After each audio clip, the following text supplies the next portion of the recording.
Well, thank you both for having me today. Appreciate the kind introduction, John, and your remarks, Chairman Willenhoff. My apologies for not being on camera. That said, I've been told repeatedly that I have a face for podcasts, so I think audio only is just fine for this. I think one of the interesting things that my friend Chairman Willenhoff noted is that we both have a firm belief in competition and a belief that competition leads to cost discipline and drives and stimulates innovation. And I think it was a hallmark of both of our tenures at FERC that we focused on competition.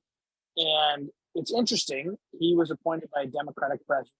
I was appointed by a Republican president, but in many ways, our legacies, the commission, are intertwined because a lot of the work that I did during my tenure at FERC that I'm most proud of, quite frankly, built on the work that Chairman Wellinghouse started.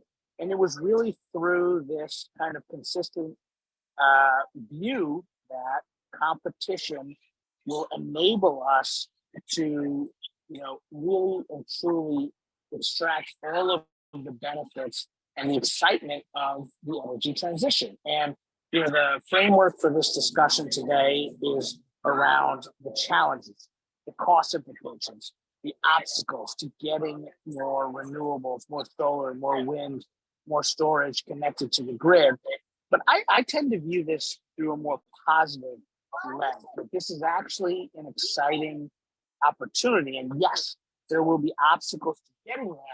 But the fact that we were even having this conversation, to me, is an indicator that the advancements that we've had, particularly when it comes to technological innovation and some of the market reform to enable that innovation to be compensated and to thrive, has put us in a very exciting place. And where I would love to kind of focus the discussion today is around, some of those market rule changes that I got to work on that built on what Chairman Wellinghouse started.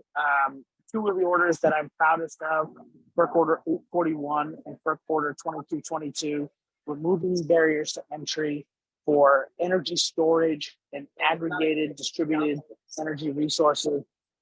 These are predicated on the notion of competition and opening up markets to enable these new technologies to thrive and to be compensated for all of their attributes, for capacity, for energy, for services.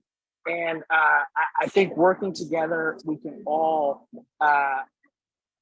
embrace and overcome some of the obstacles that we certainly face. The interconnection process is an issue.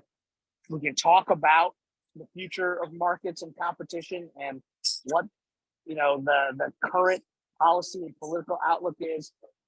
There are opportunities and headwinds in front of us, but I appreciate the opportunity to discuss them today. And it's great to be here with esteemed folks like Chairman Wellinghoff and my friend Ted Thomas as well.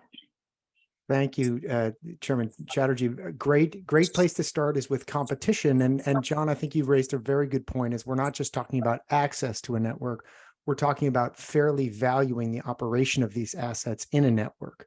And I think I probably failed in posing the question, because it's not just interconnecting these assets, it's really having the true value of these assets be realized. And that is not always possible if you're being punitive on the rate structure or on the interconnection or whatever it might be. But I think I might want to revise my own question around this. It's not just access, it's fair value of operation. And it's a great point about that you both make about competition of these assets, one to the next. Sadly, unfortunately, John citing something here in Kansas, as of this morning, seems to be an incumbent looking again to usurp or take advantage of their position and not have a competitive process around transmission. But hopefully that will get resolved, and we will move forward.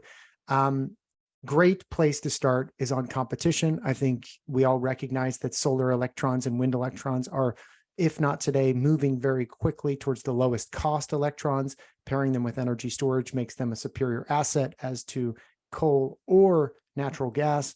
So really, we're in a very, very different place than when Chairman Wellinghoff started his tenure at the commission.